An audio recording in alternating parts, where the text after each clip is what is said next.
Bonjour et bienvenue dans cette vidéo de révision sur la tectonique des plaques.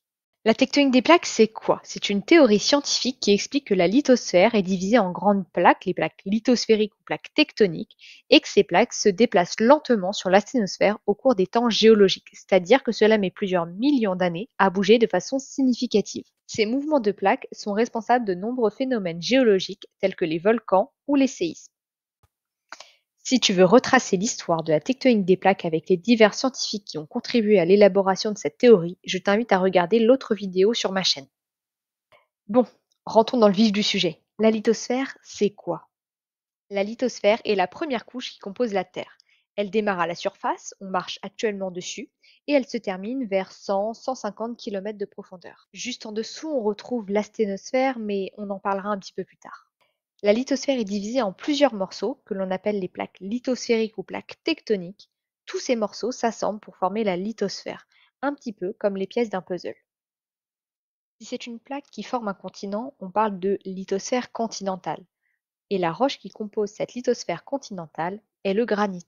En revanche, si on trouve cette lithosphère au fond des océans, on parle de lithosphère océanique et celle-ci est constituée de basalte. Comme tu peux le voir sur ce schéma, la lithosphère, qu'elle soit continentale ou océanique, repose sur l'asténosphère. La lithosphère est rigide, c'est-à-dire un petit peu dure, et l'asténosphère est ductile, c'est-à-dire un petit peu moins rigide que la lithosphère. L'asténosphère est donc la seconde couche que l'on trouve à l'intérieur du globe, et celle-ci est composée d'une roche assez verte, la péridotite. Pourquoi je t'embête avec cette différence de rigidité? Eh bien, cette différence de rigidité permet le mouvement des plaques. C'est un peu comme un ski. Le ski est rigide et il peut glisser sur la neige qui est ductile parce qu'elle est un petit peu moins rigide que le ski. En revanche, je te mets au défi, si tu essayes de faire du ski sur du béton qui est aussi rigide que ton ski, tu ne pourras pas avancer. Mais alors, comment savons-nous tout cela alors que la lithosphère et l'asténosphère se trouvent très profondément enfouis sous nos pieds?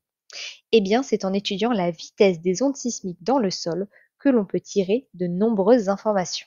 D'après ce magnifique graphique, entre 0 et 100 km de profondeur, les ondes sismiques voient à environ 4,75 km par seconde. À partir de 100 km, on voit très nettement que les ondes sismiques ralentissent. Ce changement brutal de vitesse nous indique donc que les ondes sont passées d'une roche à une autre. On comprend donc qu'on est passé de la lithosphère à la sténosphère. Ce n'est pas la seule information que nous cache ce graphique. Les ondes sismiques vont très très vite dans la lithosphère et un petit peu moins vite dans la sténosphère. C'est un peu comme toi. Quand tu cours, tu vas très très vite si tu cours sur du béton, qui est rigide, mais si tu essaies de courir dans du sable, qui est nettement moins rigide, tu vas fortement ralentir. Les ondes sismiques se comportent donc de la même manière ici. On apprend, grâce à ce graphique, que la lithosphère est rigide et la sténosphère est ductile. Maintenant que tu es un expert de la lithosphère et de la sténosphère, intéressons-nous aux frontières des plaques tectoniques. C'est à la frontière de ces plaques que l'on trouve la majorité des séismes et des volcans. En fonction de leur localisation sur le globe, les frontières des plaques n'ont pas le même nom. Quand la limite entre deux plaques se situe au milieu d'un océan, on parle de dorsale océanique. Quand la frontière se situe au milieu d'un continent, on parle de chaîne de montagnes. Ici, c'est l'Himalaya. Enfin, quand la limite entre deux plaques se trouve au bord d'un continent, c'est-à-dire à la limite entre un continent et un océan, on parle de fosse océanique. C'est aux frontières que le mouvement des plaques se fait. Au niveau des dorsales, les plaques s'éloignent, on parle donc de mouvement divergent. Un petit moyen mnémotechnique, dorsale commence par un D comme divergent. Au niveau des fosses et des chaînes de montagnes, les plaques se rapprochent, on parle alors de mouvement convergent. Nous allons à présent détailler les différentes frontières et comprendre comment elles fonctionnent. Alors une dorsale, c'est quoi? Comment fonctionne une dorsale pour faire un mouvement divergent? Une dorsale est une chaîne de volcans sous-marins. Au niveau de la dorsale, du magma chaud va remonter, mais au contact de l'eau très froide des océans, il va refroidir et devenir de la roche. C'est le basalte. La nouvelle lithosphère océanique vient d'être créée. Le basalte nouvellement formé va pousser les anciens basaltes loin de la dorsale. Cela permet l'éloignement des plaques qui se trouvent de part et d'autre de la dorsale. On parle donc de mouvement divergent.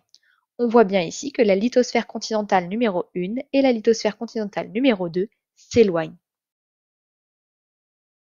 Sur cette carte, les points roses représentent les séismes et les points rouges représentent les volcans. On constate qu'au milieu des océans, au niveau des dorsales, il y a de nombreux séismes et volcans. Mais pourquoi? Quand le magma remonte, cela forme des volcans en surface. L'origine de la dorsale. De plus, nous avons vu en cinquième que lorsque le magma remonte, il se fait un chemin à travers les roches en les cassant, ce qui provoque de nombreux séismes.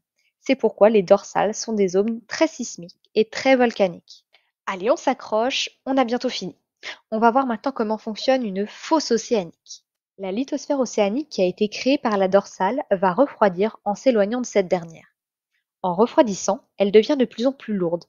À un moment, elle est tellement lourde qu'elle va se décrocher de la plaque continentale numéro 2 sur cet exemple et va commencer à s'enfoncer dans la sténosphère. La plaque ou la lithosphère océanique va donc plonger sous la plaque continentale numéro 2. En plongeant, la plaque océanique qui est accrochée à la plaque continentale numéro 1 va la tracter et ainsi la rapprocher de la plaque continentale numéro 2. On parle donc de mouvement convergent.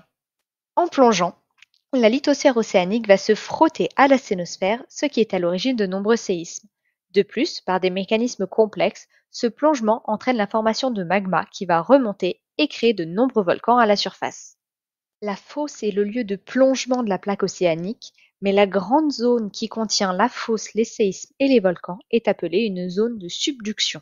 On passe à la dernière partie, comment se forme une chaîne de montagnes. Grâce à la fosse et le plongement de la plaque océanique, les deux lithosphères continentales se rapprochent. Au bout de plusieurs millions d'années, la lithosphère océanique a plongé presque entièrement. Les deux plaques continentales vont donc entrer en collision, ce qui est à l'origine des chaînes de montagnes. Pour résumer tout ce qui a été dit dans cette vidéo, tout commence par un continent qui s'ouvre en deux. C'est ce qu'on appelle le rift.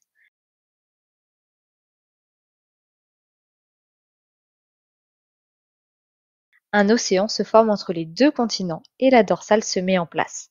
Grâce à son fort magmatisme, la dorsale permet le mouvement divergent des continents. Ils s'éloignent l'un de l'autre. Ensuite, la lithosphère océanique va plonger sous la lithosphère continentale au niveau de la fosse. Les deux continents vont alors se rapprocher. On parle de mouvement convergent.